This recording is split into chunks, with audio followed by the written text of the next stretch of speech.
পরিবারে থেকে আগত কুশল আপনার জন্য আপনার মা বাবা মেলা কমিটির রাস্তায় যারা অপেক্ষা করতেছে।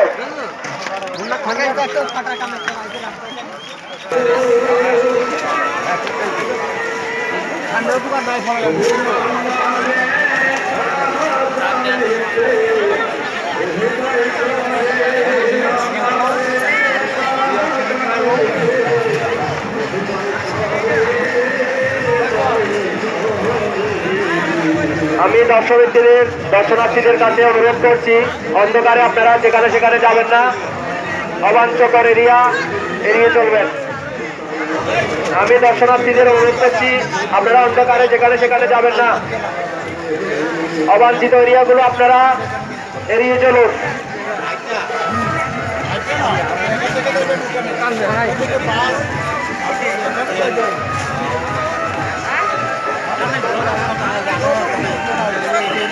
দর্শনার্থীদের অনুরোধ করছি, আপনারা অন্ধকারে যেখানে সেখানে যাবেন না, অবাঞ্ছকর এলাকা এবং ঝুঁকিপূর্ণ রাস্তাগুলো এড়িয়ে চলুন। রামচন্দ্রপুর থেকে আগত রাজীব দেবনাথ।